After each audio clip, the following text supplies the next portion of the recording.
নমস্কার, দিনবার্তায় আপনাদের স্বাগত। আমি জয়দীপ। এখনকার বিস্তারিত। জটিকা সফরে করিমগঞ্জে এলেন রাজ্যের কৃষি, পশুপালন, পশু চিকিৎসা সব বিভাগীয় মন্ত্রী অতুল বরা।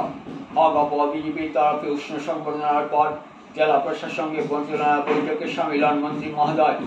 বন্যার সময় কৃষকদের ক্ষয়ক্ষতি সব বিভাগীয় সরকারি কাজের খবরাখবর নেন মন্ত্রী। রাজ্যের বিচক্ষণ মুখ্যমন্ত্রীর কর্মতৎপরতার বরাতে ব্যাপক উন্নতি সাধন হচ্ছে বলে তিনি বলেন। 10 বছর আগে তথা বর্তমান সরকারের আমলে উন্নয়নের দিশা আকাশ পাতাল ফারাক।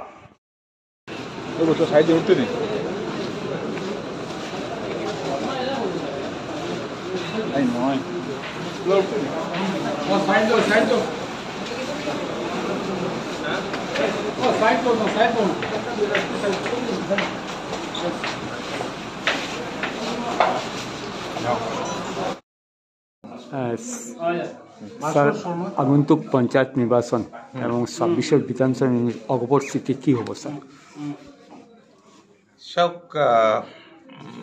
অসম গণ পৰিষদ দল এটা দীঘলীয়া আন্দোলনৰ পাছত ৰাইজৰ তেজেৰে গঢ়া দল, ৰিজিয়নেল পাৰ্টি।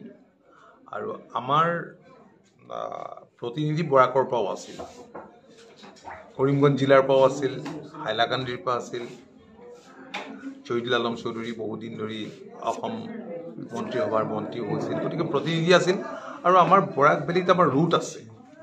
আমি সংগঠনটো মজবুত কৰিবৰ কাৰণে আমি চেষ্টা কৰি আছোঁ। আপোনালোকে জানে যে অসম গণ পৰিষদ দল ভাৰতীয় জনতা পাৰ্টীৰ নেতৃত্বাধীন মিত্ৰজোঁট চৰকাৰৰ অংশীদাৰ।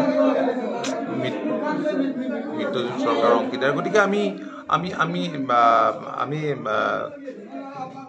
এই সম্পৰ্কে এতিয়াও ডিটেইলছ কথা পতা নাই আৰু মই ভাবোঁ যে আমি বুজাবুজিৰে নিৰ্বাচনত অৱতীৰ্ণ হ'ব পাৰিম।